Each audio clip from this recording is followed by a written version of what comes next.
మన రక్షకుడైన యేసుక్రీస్తు అతి శ్రేష్ఠ పరిశుద్ధ నామంలో మీకు అందరికీ శుభాభివందనాలు తెలియపరుస్తున్నాను. కొద్ది నిమిషాలు మనము దేవుని యొక్క వాక్యాన్ని ధ్యానం చేద్దాం. మనము గడిచినటువంటి కొన్ని వారాలుగా తెస్సలోనికైలకు రాసినటువంటి పత్రికలో నుండి అనేక విషయాలను మనం నేర్చుకుంటున్నాం. ఎంత అద్భుతంగా పరిశుద్ధాత్మ దేవుడు మనతో మాట్లాడుతున్నాడో కదా. ఎన్ని అద్భుతమైనటువంటి విషయాలను మనం నేర్చుకున్నాం. నిజంగా క్రైస్తవ సమాజానికి, క్రైస్తవ సంఘానికి ఈ తెస్సలోనికైలకు రాసినటువంటి పత్రిక ఎంతో ఎంతో ప్రాముఖ్యమైనటువంటి పత్రిక. మనం ఏ విధంగా దేవునిలో ఉండాలి, ఏ విధంగా వాక్యం కొరకు నిలబడాలి, మంచి మాదిరికరమైనటువంటి సంఘంగా ఈ తెస్సలోనికయ సంఘం ఉంది. ప్రియ దేవుని బిడ్డలారా, ఈరోజు అదే తెస్సలోనికైలకు రాసినటువంటి మొదటి పత్రిక 5వ అధ్యాయం మొత్తాన్ని ధ్యానం చేస్తే మనకు నేర్పించేటటువంటి అంశం ఏమిటి అని అంటే, ఈ అధ్యాయము ప్రభువు రాకడ కొరకు మనం ఎలా సిద్ధపడాలి అనేటటువంటి అంశాన్ని పౌలు భక్తుడు ఈ సంఘానికి రాస్తూ ఉన్నాడు. ఈ దినం పరిశుద్ధాత్మ దేవుడు మనలతో ఈ అధ్యాయం ద్వారా మాట్లాడుతూ ఉన్నాడు. నిజంగా మనము ఈ ప్రపంచంలో చూసినట్లయితే ప్రపంచం చాలా వేగంగా పరిగెడుతుంది కదా, చాలా వేగంగా పరిగెడుతుంది, చాలా వేగంగా మారిపోతున్నటువంటి పరిస్థితులను మనం చూస్తూ ఉన్నాం. మన తాతలు ముత్తాతలు ఉన్నప్పటి పరిస్థితులు, ఆ యొక్క ఛాయలు, ఆ యొక్క ఇల్లులు కావచ్చు, ఆ యొక్క విధానం, ఆ యొక్క జీవన శైలి ఇప్పుడు మనకు కనబడదు కదా, కనబడదు. టెక్నాలజీ అనేది చాలా పెరిగిపోతుంది. ఒకప్పుడు రవాణా సౌకర్యం లేదు, కాలినడకన లేకపోతే ఆ యొక్క ఎద్దుల బండులో వెళ్ళినటువంటి పరిస్థితులు. కానీ ఈరోజు మోటార్ సైకిళ్ళు, కార్లు, ఏరోప్లేన్స్, హెలికాప్టర్స్, ప్రయాణం అనేది చాలా చాలా చాలా వేగవంతంగా, సురక్షితంగా, లేకపోతే అత్యంత ఫాస్ట్గా మారిపోయింది కదా. టెక్నాలజీ అనేది చాలా పెరిగిపోతుంది ప్రియ దేవుని బిడ్డలారా. ఒకప్పుడు ఒక ఊర్లో ఉన్నటువంటి వ్యక్తి మరొక ప్రాంతంలో ఉన్నటువంటి వ్యక్తిని కలవాలి, లేకపోతే వాళ్ళతో పరామర్శించి మాట్లాడాలి అని అంటే కొన్ని రోజుల ప్రయాణం.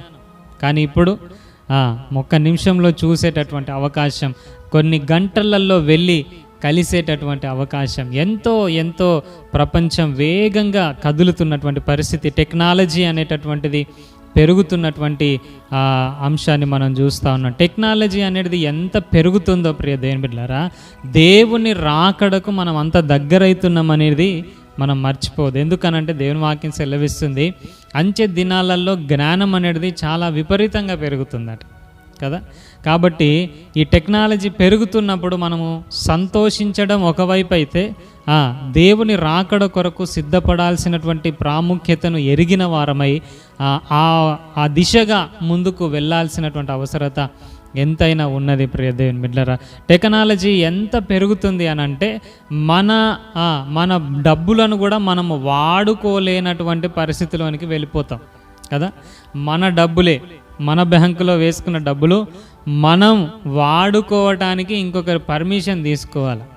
మనం డబ్బులను మనం వాడుకునే అవకాశం కూడా లేనటువంటి పరిస్థితుల్లోనికి మనము వెళ్ళేటటువంటి ప్రమాదం కూడా ఉన్నది ప్రియ దేవుని బిడ్డలారా. మనకు తెలియకుండానే మన డబ్బులను ఇంకొకరు దొంగిలించేటటువంటి పరిస్థితులను మనం చూస్తూ ఉన్నాం. ఇంకా దినాలు జరుగుతున్న కొలది ఇంకా భయంకరమైనటువంటి టెక్నాలజీని మనం చూస్తాం. ఇప్పుడు మన భారతదేశంలో ఉన్నటువంటి టెక్నాలజీని బట్టే అబ్బో ఎంతో వింత అని అనుకుంటున్నాం. కానీ ఇంకా కొన్ని వేరే దేశాలలో చూసినట్లయితే ఇంకా భయంకరమైనటువంటి టెక్నాలజీ ఉన్నది ప్రియ దేవుని బిడ్డలారా.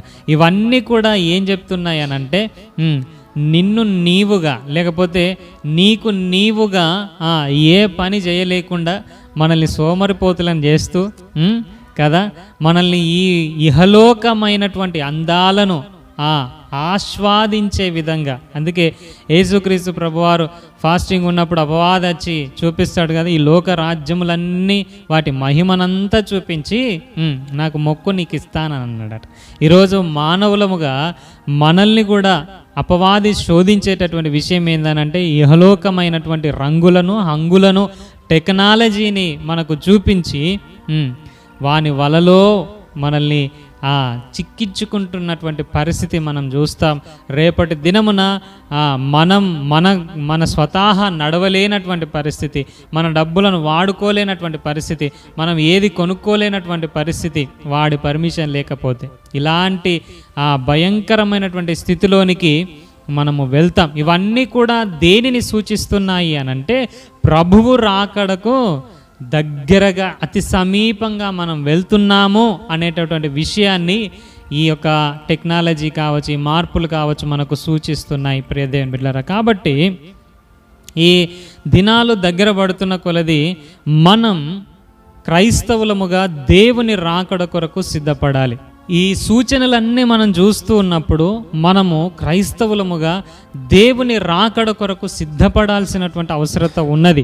మనము ఆయన రాకడకు సిద్ధపడకుండా, మనం ఆయన స్వారూప్యంలో మలచబడకుండా, ఇప్పుడు అపవాది చేస్తున్నటువంటి ఈ యొక్క ప్రయోగాలన్నీ కూడా, టెక్నాలజీ కావచ్చు, జ్ఞానం కావచ్చు, ఫాస్ట్ ఫుడ్ కావచ్చు, ఫాస్ట్ జనరేషన్ కావచ్చు, ప్రతిదీ ఈ లోకంలో మనం చూస్తున్నటువంటి ప్రతిదీ కూడా మనము క్రీస్తు స్వారూప్యంలోనికి ఎదగకుండా, క్రీస్తు యొక్క రాకడకు సిద్ధపడకుండా మనల్ని ఇహలోకములో బంధించి పెట్టి ఉంచడానికి అపవాది వేస్తున్నటువంటి వాడి ప్రయత్నాలు, వాడి యొక్క గాలం అని చెప్పొచ్చు ప్రియ దేవుని బిడ్డలారా. కాబట్టి క్రైస్తవులముగా ప్రతి దినం కూడా మనం మెలకువగా ఉండాలని పరిశుద్ధాత్మ దేవుడు మనల్ని పదే పదే హెచ్చరిస్తున్నటువంటి ఆ విషయాలను మనము మర్చిపోవడానికి వీలు లేదు ప్రియ దేవుని బిడ్డలారా. ప్రతిసారి ప్రభు మన జ్ఞాపకం చేసినటువంటి విషయం ఏందనంటే మెలకువగా ఉండండి అని అన్నాడు. శోధనలో ప్రవేశించకుండా మెలకువగా ఉండండి అని అన్నాడు. ప్రభువు దినం అతి సమీపంగా ఉన్నది కాబట్టి మెలకువగా ఉండండి అని అన్నాడు. మీరు ఇంకా నిద్ర మేల్కొనే వేళ అయినదని ఎరిగి మీరు నిద్రలో నుంచి లేవాలి అని అంటాడు. కాబట్టి ప్రియ దేవుని బిడ్డలారా, మనం క్రైస్తవులముగా ఈ అన్ని సూచనలు చూస్తూ ఉన్నప్పుడు ప్రభు రాకడ కొరకు మనము సిద్ధపడాల్సినటువంటి అవసరత ఎంతైనా ఉన్నది. కాబట్టి ఈ అధ్యాయం మనకు నేర్పించేటటువంటి అంశం ఏమిటి అని అంటే, ప్రభువు రాకడ అతి సిద్ధంగా ఉన్నది, అతి సమీపంగా ఉన్నది. కాబట్టి మనం ఎలా ఉండాలి, మనం ఎలా సిద్ధపడాలి అనేటటువంటి విషయాలను ఈ యొక్క 5వ అధ్యాయములో చాలా స్పష్టంగా మనకు తెలియపరుస్తుంది. ఇది ఒక సమాచారం మాత్రమే కాదు, ఇది ఒక హెచ్చరిక. చెప్పండి, ఇదేంటిది? సమాచారం మాత్రమే కాదు, ఇది ఒక హెచ్చరిక. ఈ నోవహు దినములలో సమాచారాన్ని ఇచ్చాడు నోవహు గారు, ఆ తర్వాత హెచ్చరికను కూడా చేశాడు.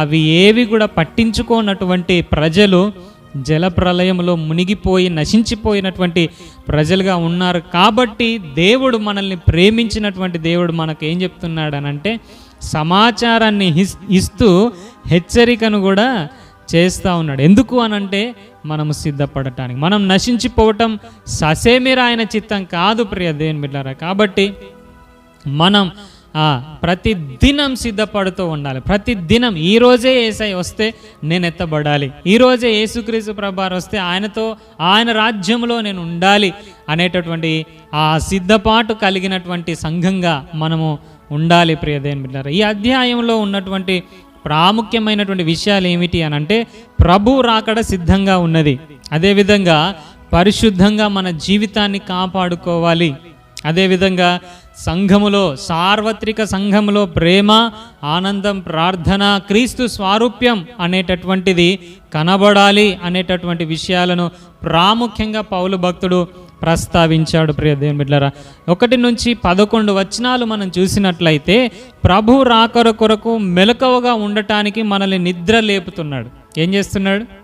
నిద్ర లేపుతున్నాడు. మనము ఎలాంటి స్థితిలో ఉన్నాము అనంటే నిద్రపోతున్నటువంటి స్థితిలో. అదేంటండి, ఉదయాన్నే లేచి నేను రెడీ అయ్యి వచ్చి కూర్చున్నాను కదా మందిరంలో. అవును, మనము శారీరకంగా లెగిసే ఉన్నాం, కానీ ఆత్మీయకంగా మనం ఎలా ఉన్నాం? నిద్రపోతున్నటువంటి స్థితిలో ఉన్నాం. అందుకే యేసుక్రీస్తు ప్రభువారు 10 మంది కన్యకలు ప్రభుని ఎదుర్కోవటానికి, ఆ రాజకుమారుని ఎదుర్కోవటానికి వచ్చినటువంటి 10 మంది కన్యకల యొక్క ఉపమానం ఎంతో అద్భుతంగా మనకు తెలియపరిచాడు కదా. వాళ్ళు ఎలా ఉన్నారట?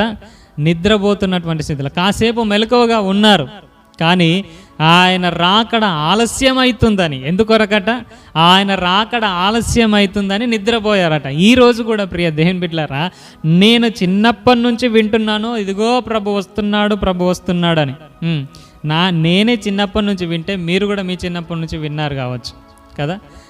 మీకు వయసు పెద్దవాళ్ళు ఉన్నారు, వాళ్ళు కూడా చిన్నప్పటి నుంచి ఇదిగో ప్రభు వస్తున్నాడు, ఆయన రాకడ ఏమవుతుందట? ఆలస్యం అవుతుంది. నేను చెప్తున్నటువంటి విషయం ఏంటంటే, ఆయన రాకడ ఆలస్యం కావచ్చు కానీ ఆయన రావటం ఖచ్చితం. హలో, ఆయన రావటం ఆలస్యం కావచ్చు కానీ ఆయన రావటం మాత్రం ఖచ్చితం. ఎందుకు ఆయన ఆలస్యం చేస్తున్నాడు అని అంటే, ఎవ్వరం కూడా నశించిపోవటం ఆయన చిత్తం కాదు. కాబట్టి అందరూ రక్షణ పొందాలని, అందరూ మారు మనసు పొందాలని ఆయన ఇంకా ఆలస్యం చేస్తూ ఉన్నాడు. ఆ గడప దగ్గర, ఆ యొక్క గుమ్మము దగ్గర ఇక ఒక అడుగు వేస్తే నేను వస్తా అనేటటువంటి ఆ స్థితిలో ఆయన నిలబడి ఇంకా ఆలస్యం ఎందుకు చేస్తున్నాడు అని అంటే, ఆ కొద్ది ఆలస్యమైన, ఆ చిన్న ఆలస్యమైన కొన్ని లక్షల మంది నరకములో నుండి తప్పించబడి పరలోకంలో ఆయనతో పాటు ఆయన రాజ్యంలో ఉంటారేమో అన్న చిన్న ఆశతో ఆయన ఆలస్యం చేస్తాడు. ఆయన అబద్ధికుడు కాదు, ఆయన టైము తప్పించేటటువంటి వ్యక్తి కాదు. ఆయన అబద్ధికుడు కాదు, టైము తప్పి జీవించేటటువంటి దేవుడు కాదు ప్రియ దేవుని బిడ్డలారా. ఆయన ఆలస్యం చేస్తున్నాడు అని అంటే అందులో ఎంతో ఉన్నతమైనటువంటి ప్రేమ, ఆయన యొక్క కృప అనేది దాగి ఉన్నదనే విషయాన్ని మనము మర్చిపోదు. ఇక్కడ 1వ వచనం నుంచి 11 వచనాలు చూసినట్లయితే ఆయన ప్రాముఖ్యంగా ఒక విషయాన్ని ప్రస్తావించాడు. ప్రభువు దినము రాత్రి వేళ దొంగ వచ్చినట్లు ఉంటుందట. హలో, ఎట్లుంటుందట? ప్రభువు దినము రాత్రి వేళ దొంగ వచ్చినట్లు ఉంటుందట. మీరు ఒకసారి ఆలోచన చేయండి. రాత్రి వేళ దొంగ వస్తున్నప్పుడు పగలొచ్చి నేను మీ ఇంటికి వస్తా ఈరోజు దొంగతనం చేయడానికి, కాబట్టి జాగ్రత్త పడండి అని చెప్తాడా? చెప్తాడా? ఈరోజు ఈ టైంకి పలానా ఈ రాత్రి 12:30 మీ ఇంటికి నేను దొంగతనానికి వస్తాను అని ఏ దొంగనైనా ఎవరికైనా చెప్పినటువంటి దాఖలాలు ఉన్నాయా? ప్రియ దేవుని బిడ్డలారా? లేకపోతే ఈ దినం, ఈ రాత్రి, ఈ పలానా టైంకి ఈ బ్యాంకుకి నేను కన్నం వేస్తాను అని ఎవరైనా చెప్పారా? దొంగలు ఎప్పుడు చెప్పరు కదా, చెప్పరు. కానీ దొంగలు ఉన్నారా లేదా? దొంగలు దోచుకుంటున్నారా లేదా? దొంగలు వస్తున్నారా లేదా? ప్రియ దేవుని బిడ్డలారా, దొంగలు ఎప్పుడు కూడా టైం చెప్పి రారు, కానీ వస్తారన్నటువంటి విషయం అయితే ఖచ్చితం కదా. యేసుక్రీస్తు ప్రభువారు కూడా వస్తాడు అన్న విషయం ఖచ్చితం, కానీ ఏ టైంకి వస్తాడో మాత్రం చెప్పలేదు కదా. ఆయన తేదీ, ఈ గడియ, ఈ దినం, ఈ సంవత్సరం నేను వస్తాను అని చెప్పలేదు, కానీ వస్తాను అని అన్నాడు. దేవునికి తప్ప ఇంకెవ్వరికి తెలియదు. చాలామంది చెప్తా ఉన్నారు, పలానా సమయం, పలానా సంవత్సరం, పలానా దినం దేవుడు వస్తాడు, జాగ్రత్త పడండి అని చెప్తున్నారు. కానీ ప్రియ దేవుని బిడ్డలారా, అది దేవునికి తప్ప ఇంకెవ్వరికి కూడా తెలియదు. ఆయన ఎప్పుడు వస్తాడు, ఏ సంవత్సరంలో వస్తాడు, ఏ తారీఖున వస్తాడు, రాత్రి వేళ వస్తాడా, పగలు వేళ వస్తాడా, ఏ టైంకి వస్తాడు, ఎన్ని నిమిషాలకు వస్తాడు, ఎవ్వరికి తెలియదు ప్రియ దేవుని బిడ్డలారా. కాబట్టి ఆయన రావడం మాత్రం ఖచ్చితం అనేటటువంటి విషయాన్ని ఎరిగిన మనం ఏం చేయాలి అని అంటే మెలకువగా ఉండాలి. ఒకవేళ దొంగ వస్తాడు అని గనక మనకు తెలిస్తే మనం ఏం చేస్తాం చెప్పండి? ఏం సిద్ధపడకుండా ఉంటామా? ఈరోజు మీరు చెప్పండి, మన గృహాలకు ఆ యొక్క బలమైన తలుపులు, బలమైనటువంటి గడియలు, బలమైనటువంటి తాళము చెవులు అవన్నీ ఎందుకున్నాయి చెప్పండి? నేను మొన్నటి దినమున సహోదరుని ఇంటికి వెళ్ళాను. అద్భుతంగా కట్టుకున్నారు. వారి యొక్క ఆ గుమ్మం యొక్క దర్వాజా చాలా అద్భుతంగా ఉన్నది. వారి యొక్క డోరు, ఆ లాక్ సిస్టమ్ చూసినట్లయితే చాలా పెద్దగా ఉన్నది. దాదాపు కొన్ని లేయర్స్ ఉన్నాయి, ఆ లాక్స్కి కొన్ని లేయర్స్ ఉన్నాయి. ఏ దొంగ కూడా ఆ సిస్టాన్ని బ్రేక్ చేసే అవకాశం లేదు. అంత బందోబస్తుగా ఏర్పాటు చేసుకున్నారు. ఎందుకు? కారణం ఏంటి చెప్పండి? మనం అందరం కూడా ఈ లాక్ సిస్టాన్ని ఎందుకు ఏర్పాటు చేసుకుంటున్నాం? దొంగ కన్నం వేయొద్దు, దొంగ మన ఇంటికి రావద్దు, మన ఇంట్లో ఉన్నటువంటి వస్తువులను దోచుకోవద్దు అనేటటువంటి దృక్పథంతో మనము ఈ యొక్క లాక్ సిస్టమ్, డోర్ సిస్టమ్ని మనము పెట్టుకున్నాం కదా ప్రియ దేవుని బిడ్డలారా. అదేవిధంగా ప్రభు రాకడ కూడా ఉన్నది. అయితే ప్రభు రాకడ కొరకు కూడా మనం ఏం చేయాలి? ఇవన్నీ ఏర్పాటు చేసుకోవాలి, సిద్ధపాటు చేసుకోవాలి. ఎలాగ సిద్ధపడాలి అని అంటే ప్రతి దినం వాక్యం అనే ఉదక స్నానముతో మనల్ని మనము సిద్ధపరచుకోవాలి. ఒక పెళ్ళి కాబోయే ఆ యొక్క వధువు పెండ్లి కుమారుని కొరకు ఎలాగనైతే సిద్ధపడుతుందో కదా, అహశ్వేరోషు రాజు ఆ ప్రకటన ఇచ్చినప్పుడు వందలాది మంది, వేలాది మంది కన్యకలు ఆ రాజుకి రాణి కావడానికి ఎన్ని సంవత్సరాలట? ఒక సంవత్సరం పాటు సిద్ధపడ్డారట. ఈ దినాలలో మనం ఒక నెల నుంచో, ఒక 2 నెలల నుంచో, లేకపోతే ఒక వారం నుంచో సిద్ధపడుతున్నటువంటి ఆ పరిస్థితిని మనం చూస్తున్నాం. కానీ అక్కడ ఎస్తేరు కాలంలో మనం చూసినట్లయితే సంవత్సరం పాటు సిద్ధపడ్డారట. ప్రియ దేవుని బిడ్డలారా, మనం మన రాజు కొరకు సిద్ధపడాల్సినటువంటి అవసరత ఉన్నది. ఎప్పుడు? ఆయన వచ్చి తన పని ముగించుకొని వెళ్ళినాక కాదు, ఆయన రాకముందే మనము సిద్ధపడాల్సినటువంటి అవసరత ఉన్నది. ఆ దొంగ వలె ఆయన వస్తాడు, ఆయన దినం రాబోతుంది అని చెప్పినటువంటి దేవుడు చాలా ప్రాముఖ్యమైనటువంటి విషయాలను కూడా ఇక్కడ రాశాడు. ఇదే 5వ అధ్యాయం 4వ వచనంలో చూసినట్లయితే, ఆ దినము దొంగ వలె మీ మీదికి వచ్చుటకు మీరు చీకటిలో ఉన్నవారు కారట. దొంగ ఎప్పుడు వస్తాడు చెప్పాలి? దొంగ ఎప్పుడు వస్తాడు? చీకటిలో, రాత్రి ఉన్నప్పుడు. కొంతమంది అయితే కరెంటును పొడగొట్టి వస్తారట. కానీ ఇక్కడ ప్రభు మాట్లాడుతున్నటువంటి విషయం చాలా విచిత్రంగా ఉన్నదట.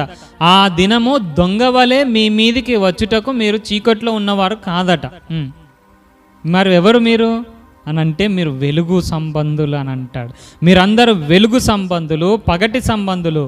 మనము రాత్రి వారము కాదు, చీకటి వారము కాదు. కాబట్టి ఇతరుల వలె నిద్రపోక మెలకువగా ఉండి మత్తులము కాక మనము మెలకువగా ఉండాలి. ప్రియ దేవుని బిడ్డలారా, నిద్రపోయేటటువంటి వారు రాత్రి నిద్రపోతారు, మత్తుగా ఉండేటటువంటి వారు రాత్రి మత్తుగా ఉంటారు. అయితే మనము నిద్రపోవద్దు.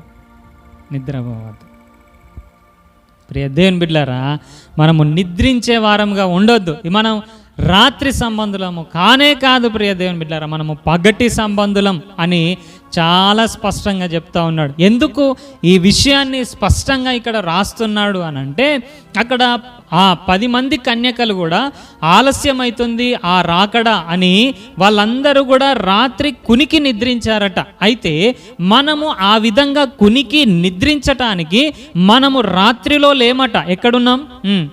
పగటి వారముగా, పగటి వెలుగులో ఉన్నామట. ఎక్కడ? పగటి వెలుగులో ఉన్నాం. అదేంటి? రాత్రి కదా దొంగ వస్తాడు. అవును, దొంగ వలె ఆయన దినం ఉన్నదన్నారు కదా. అయితే మనము రాత్రి వారము కాదని ఎందుకు చెప్తున్నాడు అని అంటే, ఇప్పుడు మొన్నటి దినమున మన ఇంట్లో కరెంటు పోయింది. కరెంటు పోతే నేను ఆరామ్స్గా నా మొబైల్ ఎక్కడుంది, టార్చ్ లైట్ ఎక్కడుందని నేను అక్కడికి వెళ్ళగలిగాను. కానీ వేరే వాళ్ళ ఇంట్లో అదే రాత్రిలో, అదే చీకట్లో అలా వెళ్ళగలుగుతానా? వెళ్ళలేను. ఎందుకు? నా ఇంట్లో నా మొబైల్ ఎక్కడుందో, నా టార్చ్ లైట్ ఎక్కడుందో, నేను కరెంటు పోయినా చీకటిగా ఉన్నా వెళ్ళగలిగాను అంటే, ఇదిగో ఈ సైడ్కి వెళ్తే ఇన్ని అడుగులు వేస్తే ఇక్కడ టార్చ్ లైట్ ఉంటుంది, ఈ సైడ్కి వెళ్తే ఇక్కడ ఇన్ని అడుగులు వేస్తే ఇక్కడ నా మొబైల్ ఉంటుందని నాకు తెలుసు కదా. కాబట్టి రాత్రిగా ఉన్నా, కరెంటు పోయినా, చీకటిగా ఉన్నా నేను వెళ్ళగలిగాను. నాకు చీకటి అనిపించలేదు. ప్రియ దేవుని బిడ్డలారా, ఈరోజు ఈ మాట ఎందుకు పరిశుద్ధాత్మ దేవుడు మనకు తెలియపరుస్తున్నాడు అనంటే, మీరు చీకటిలో ఉన్నవారు కారు అని ఎందుకు అంటున్నాడు అనంటే, మనకు కావలసినటువంటి స్టఫ్ అంతా మనకి ఇచ్చాడు దేవుడు ముందే కదా. నేను రాత్రిలో ఉన్నానండి, కరెంటు పోయి ఉండే, పడుకొని ఉండే అని సాకులు చెప్పే అవకాశం మనకు దేవుడు ఏమాత్రం కూడా ఇవ్వలేదు. ప్రియ దేవుని బిడ్డలారా, ఎందుకనంటే పలానా దినాలు ఇలా ఉంటాయి, పలానా సమయాలు ఇలా ఉంటాయి, పలానా గడియలు ఇలా ఉంటాయి, ఇదిగో ఇవి అయిపోయిన తర్వాత ఇవి వస్తాయి, ఇవి అయిపోయిన తర్వాత ఇలా జరుగుతుంది. ఇవన్నీ జరిగిన తర్వాత ఇదిగో మేఘారూఢుడై యేసుక్రీస్తు ప్రభువారు ఇలా వచ్చి మనల్ని తీసుకొని వెళ్తాడు అనేటటువంటి విషయాలు కరాఖండిగా చాలా స్పష్టంగా మనకు తెలియపరిచాడు ప్రియ దేవుని బిడ్డలారా. అందుకే దేవుడు అంటున్నాడు, మీరు రాత్రివారు కాదు. ఈరోజు రాత్రి ఉండొచ్చు కానీ రాత్రివారు కాదు. ఈ చీకటి ఉండొచ్చు కానీ చీకటి వారం కాదు. చీకటిలో ఉన్నప్పటికీ కూడా, రాత్రిలో ఉన్నప్పటికీ కూడా మనము వెలుగు సంబంధులం. ఎందుకు వెలుగు సంబంధులం అని అంటే, మనకు అన్ని విషయాలు ముందే చెప్పాడు. ఈ దినాలు ఇలా, ఈ గడియలు ఇలా, ఈ పరిస్థితులు ఇలా, ఇవి అయిపోయిన తర్వాత ఇవి అయిపోయిన తర్వాత ఇవి అయిపోయిన తర్వాత ఇదిగో ఇలాగా రాబోతున్నాడని. కాబట్టి అది ఏ దినాలలో జరిగినా, ఏ సమయంలో జరిగినా, అది రాత్రి అయినా పగలైనా, చీకటున్నా కరెంటు పోయినా మనం ఎలా ఉండాలి, ఎక్కడ ఏముంది, ఎప్పుడు వస్తాడు, ఎలా సిద్ధపడాలి అనేటటువంటి విషయాలను మనము నేర్చుకున్న వారమై, అన్వయించుకున్న వారమై సిద్ధపడాలి ప్రియ దేవుని బిడ్డలారా. ఇక్కడ మరొక విషయాన్ని ప్రస్తావిస్తాడు. మనము పగటి వారమై ఉన్నాము గనక మత్తులమై ఉండక విశ్వాస ప్రేమలను కవచము, రక్షణ, నిరీక్షణ అను శిరస్నానమును ధరించుకుందామని అంటున్నాడు.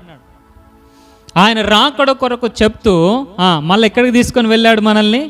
సర్వాంగ కవచం దగ్గరికి తీసుకొని వెళ్ళాడు. నేను అంటున్నాను, రాకడ కొరకు సిద్ధపడే ఈ అంశంలో సర్వాంగ కవచంలోనికి ఎందుకు జోడించాడు మనల్ని అనంటే, ఆ సర్వాంగ కవచంలో ఉన్నటువంటివి మనలో లేకపోతే ఆ రాకడకలో మనము సిద్ధపడలేము. మనల్ని అపవాది దొంగిలించే అవకాశం ఉంది, అపవాది తప్పుదోవ పట్టించేటటువంటి అవకాశం ఉంది. కాబట్టి ఇక్కడ అంటున్నాడు, విశ్వాసం ఉండాలి, ప్రేమ ఉండాలి, రక్షణ ఉండాలి, నిరీక్షణ కూడా ఉండాలి అని అంటాడు. మనము విశ్వాసం కలిగినటువంటి వారమై ఉండాలి. చాలామంది భక్తులు వారు చూడకపోయినా ఆ విశ్వాసము కలిగిన వారై చనిపోయారని మనం గడిచిన వారంలో నేర్చుకున్నాం కదా. అదేవిధంగా ప్రేమ కలిగి ఉండాలని చెప్తా ఉన్నాడు. ఈ రాకడకు ప్రేమకు ఏమిటి సంబంధం అనంటే, మనం గడిచిన దినాలలో నేర్చుకున్నాం కదా. ఇదే తెస్సలోనికైలకు రాసిన మొదటి పత్రిక 3వ అధ్యాయం 12వ వచనంలో చూసినట్లయితే, ప్రభువు మా పరిశుద్ధులతో వచ్చినప్పుడు తండ్రి ఎదుట మన హృదయముల మీద, పరిశుద్ధత మీద అనింద్యముగా మనము స్థిరపరచాలనేటటువంటి విషయాన్ని మనం గడిచిన వారంలో, గడిచిన దినాలలో మనం నేర్చుకున్నాం. ఒకవేళ ప్రభు వచ్చినప్పుడు మన హృదయాలు నిందారహితంగా ఏ విషయంలో ఉంటాయి అనంటే, ప్రేమ విషయములో నిందారహితులంగా మనం ఉండాలి అనేటటువంటి విషయాన్ని మనము గడిచిన దినాలలో మనము నేర్చుకున్నాం ప్రియ దేవుని బిడ్డలారా. ఈ విధంగా చెప్తూ 9వ వచనంలో ఆయన అంటాడు, మన ప్రభువైన యేసుక్రీస్తు ద్వారా రక్షణ పొందుటకే దేవుడు మనలను నియమించను కానీ ఉగ్రత పాలగుటకు నియమించలేదట. చాలామంది పెద్దలు ఈ మాట అంటారు, ఇంత బతుకు బతికి ఇంటెనక చచ్చిన లెక్క ఉండొద్దట, కుక్క సావు సావద్దట. నేను అంటున్నాను, ఇంత రక్షణ అనుభవంలో ఉన్నటువంటి వారమైన మనం, ఇన్ని అనుభవాల గుండా వచ్చినటువంటి మనం, ఇస్కరియోతు యూదా కదా, యేసుక్రీస్తు ప్రభువారిని అన్ని సంవత్సరాలు వెంబడించి ఆయన పెట్టింది తిని ఎన్నో అద్భుతాలు చూసి ఎంతో ఆశ్చర్య కార్యాలను చూసినటువంటి వ్యక్తి చివరిగా ఏమైపోయాడు అనంటే, ఆయన వెళ్ళాల్సిన స్థానంలోనికి వెళ్ళకుండా, ఎంత భయంకరమైనటువంటి విషయం కదా.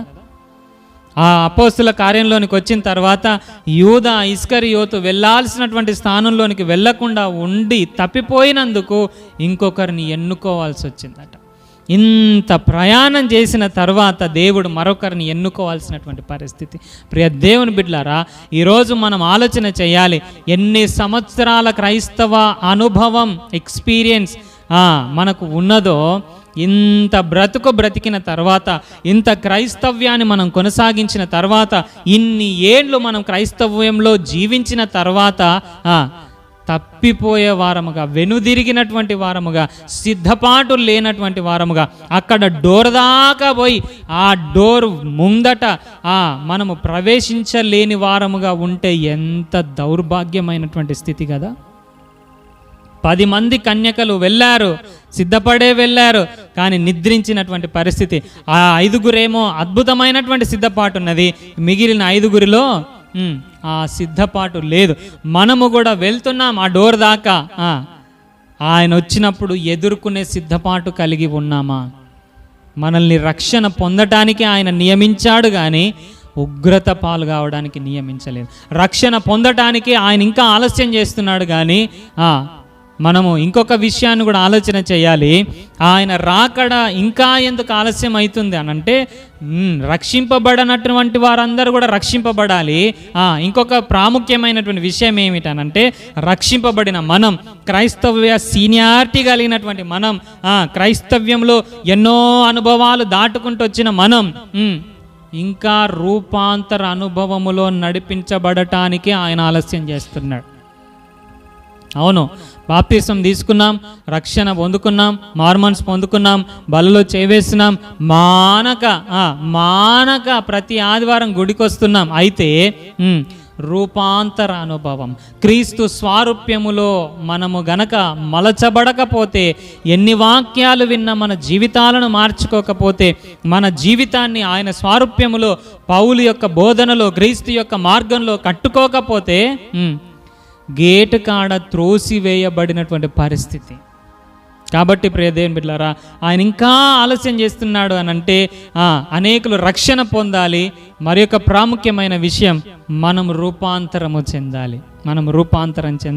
అందుకే ఆయన అంటాడు, రక్షింపబడిన మనం పరిశుద్ధులముగా, పరిపూర్ణులముగా మనము మార్చబడాలి ప్రియ దేవుని బిడ్డలారా.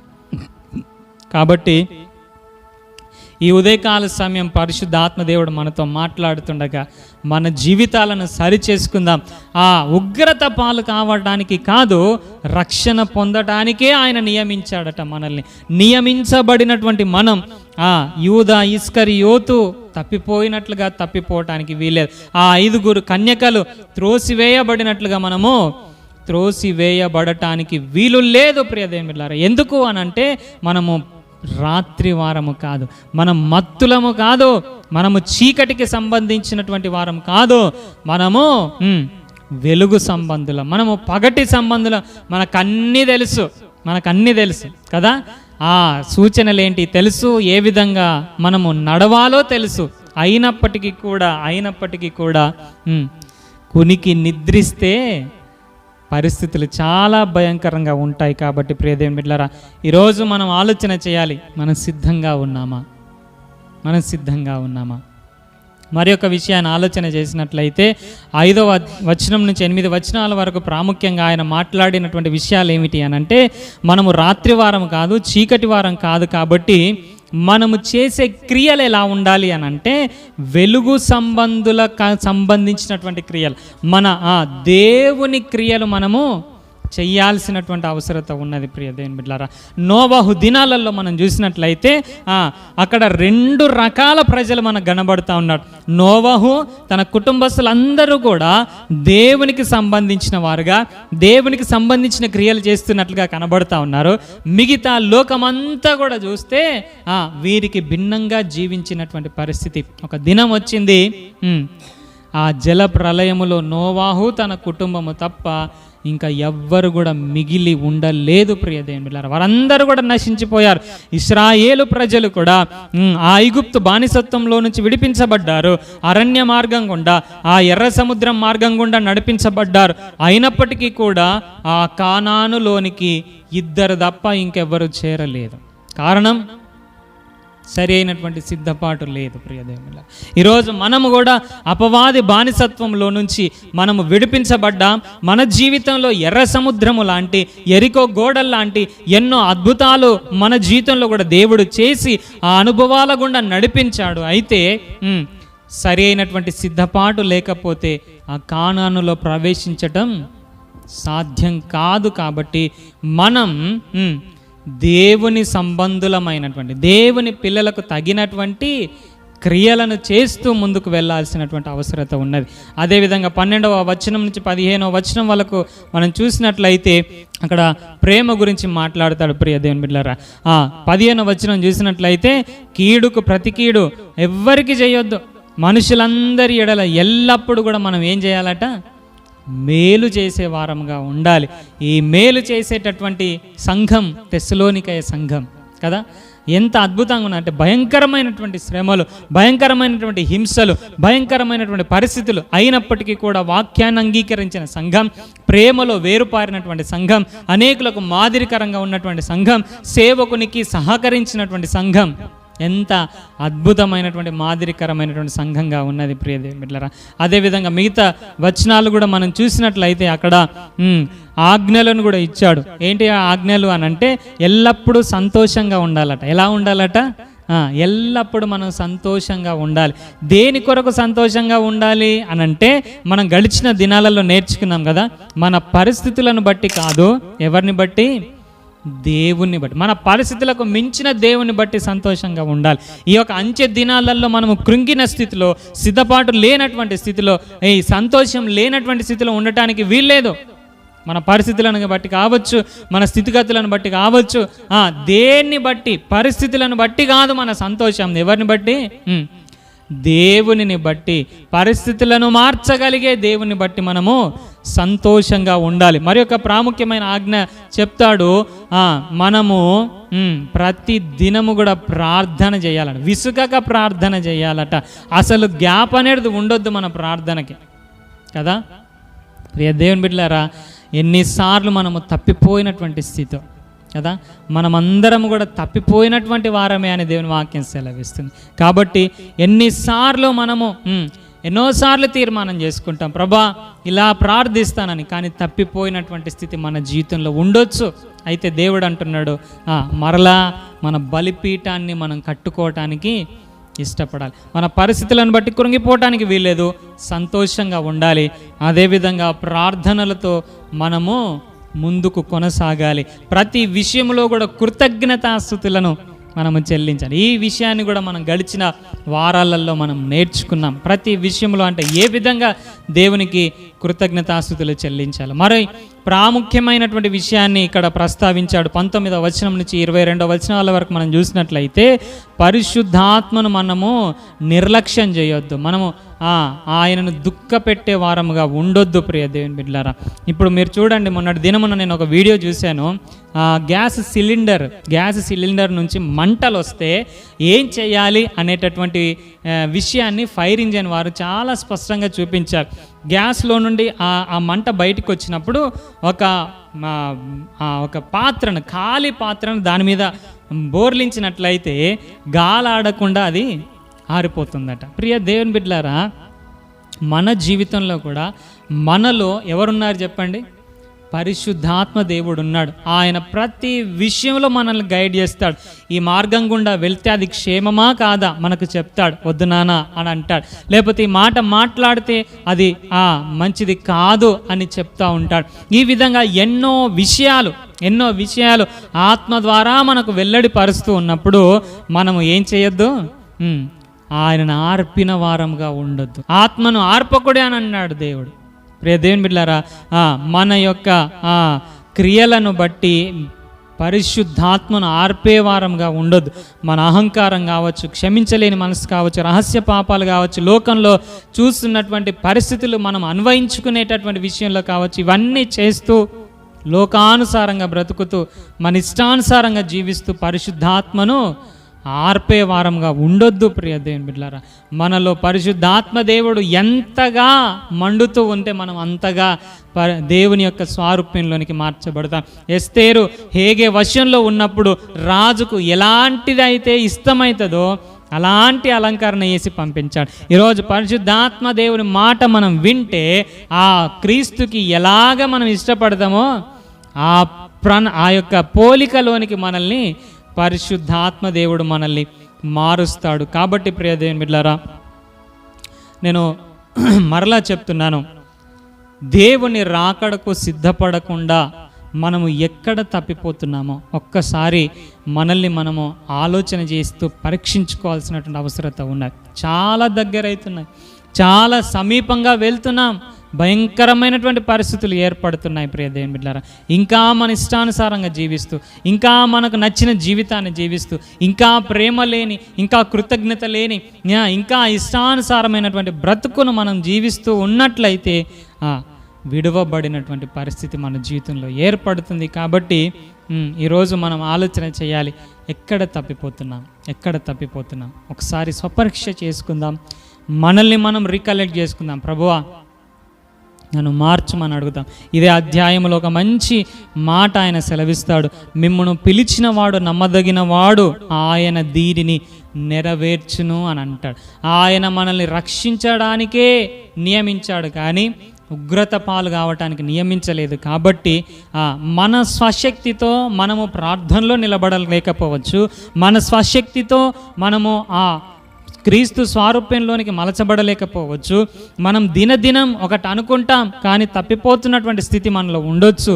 అయితే మనకు సహాయం చేయడానికి పరిశుద్ధాత్మ దేవుడు మనకు తోడై ఉన్నాడట. కాబట్టి ప్రియ దేవుని బిడ్డలారా, మన బలంతో కాదు, ఆయన కృపతోటే, ఆయన ఇచ్చే బలముతోటే మనం నిలబడగలుగుతాం. కాబట్టి ఎక్కడ తప్పిపోతున్నామో ఒక్కసారి పరీక్షించుకొని, ప్రభువా దీంట్లో నిలబడటానికి సహాయం చేయి, నీ రాకడ కొరకు నేను సిద్ధపడటానికి సహాయము చెయ్యి అని మనల్ని మనము గనక ఆయనకు అప్పగించుకున్నట్లయితే ప్రియ దేవుని బిడ్డలారా, మనమందరము కూడా ఆయనతో ఎత్తబడిన వారమై ఆ పరలోక రాజ్యములో ఆయనతో ఆయన నియమించినటువంటి ఏర్పాటులో మనం ఉంటాం. కాబట్టి ఈరోజు విన్న వాక్యాన్ని బట్టి చిన్న మాట మనము ప్రార్థన చేసుకుందామా?